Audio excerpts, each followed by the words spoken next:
আজকে এখানে এই যে নদী পরিচ্ছন্ন কার্যক্রমে অংশগ্রহণ করতেছে মাতৃছায়া স্বেচ্ছাসেবী সংগঠন।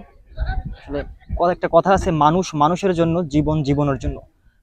কথাটা মানে কতটা মানবিকভাবে নিলে কতটা কাজ করা যায় তা আজকে আমার এই লোকজনদের দেখলেই বোঝা যাচ্ছে। এরকম দুর্গন্ধযুক্ত পচা আবর্জনার ভিতরে নেমে তারা এই নদী সংস্কার করতেছে, ময়লাগুলো তুলতেছে।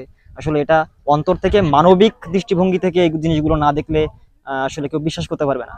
তো আমাদের এই নদীগুলো রক্ষা করতে হবে, এবং এই রক্ষা করতে হলে প্রত্যেককে সচেতন হতে হবে। যতক্ষণ না পর্যন্ত কোনো ব্যক্তি মনে করবে যে এই নদী আমার, ততক্ষণ পর্যন্ত এই নদীর এই পরিচ্ছন্ন থাকা সম্ভব নয়। সবাইকে জনসচেতনতা বৃদ্ধি করতে হবে, সবাইকে মনে করতে হবে যে নদী তো আমার, আমার নদী আমি কেন নষ্ট করব। আর সেই সাথে এরকম মাতৃছায়ার মতো আরো স্বেচ্ছাসেবী সংগঠনকে এগিয়ে আসতে হবে।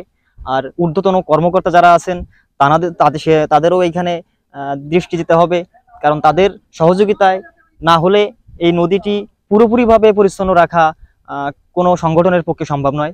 তাই আমি তাদেরও দৃষ্টি আকর্ষণ করছি, তারা এগিয়ে আসুন, একটি নদীকে বাঁচান, এবং নদীর তীরবর্তী যে জনবসতিগুলো আছে তারা বেঁচে যাক, তারা ভালো থাকুক। এই সেলা নদী আমাদের দিগরাজার বুড়িডাঙ্গার মাঝামাঝি একটা নদী। এই নদীর সময় খরস্রোতা নদী ছিল, এখান থেকে মানুষের জীবন জীবিকা হতো, সবাই ঠিকঠাক চলতে, কিন্তু এখন এই নদীর নাব্যতা হারিয়ে ফেলেছে। এই নদী আমাদের যে আশেপাশে যারা লোক তারা ময়লা ফেলে আমাদের, এবং জাল ধরে, জাল ধরার কারণে আমাদের এই নদীটা আজকের মৃত্যু ফেরায়। হ্যাঁ, এই নদী জল সরবরাহ কোনোভাবে করতে পারে না। আমরা আজকে আমাদের মাতৃছায়া স্বেচ্ছাসেবী সংগঠনের পক্ষ থেকে আমরা এই নদী পরিষ্কার পরিচ্ছন্নতা কাজে নেমেছি, এবং আমরা পরিষ্কার পরিচ্ছন্ন করছি এবং সকলকে সচেতন করছি। আমরা আশা করব যে এই নদী যেন আবার নাব্যতা ফিরে পায়। সংশ্লিষ্ট যে কর্তৃপক্ষ আছে তারা যেন এদিকে একটু নজর দেয়। এই নদীর যে ময়লা পানি, এতে গায়ে নামলে চুলকানি শুরু হয়ে যায়। আর এই নদীর আশেপাশে অনেক লোক বসবাস করে, তাদের জীবনের রোগ অসুখ বিসুখ আপনার ভীষণভাবে প্রভাব ফেলছে।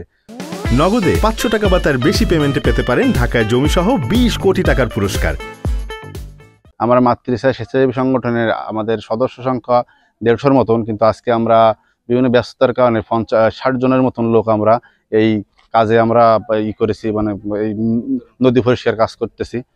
এক সময় এই নদীটি ছিল অনেক বড়, ছিল অনেক স্রোত, কিন্তু আমাদের সমাজে কিছু অসচেতন লোকের কারণে নদী আজ ধ্বংসপ্রায়।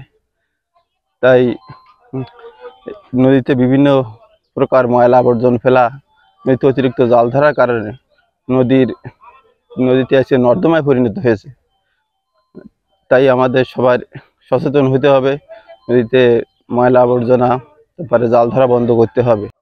মোংলা নদীর পাশ ঘেঁষে বুড়িরডাঙ্গা ঐতিহ্যবাহী বুড়িরডাঙ্গা বাজারের সংলগ্ন থেকে শুরু করে এই ঐতিহ্যবাহী সেলা নদী প্রবাহিত হয়েছে।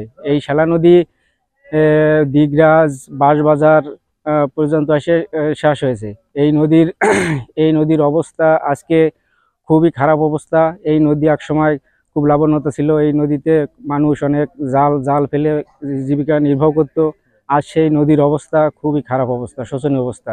এমনকি এই নদীতে প্রত্যেক মোড়ে মোড়ে ওই যে আপনার বেবি জাল ধরে এই ময়লা আবর্জনা, মুড়ি পচা এগুলো এই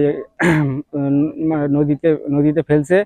আর এই জালে যে এগুলো বাজে এলাকার পরিবেশ দূষণ করছে। এলাকার সাধারণ মানুষ, নদীর পাড় দিয়ে যেসব জনবহুল লোক, এনাদের অসুস্থতায় ভুগছে।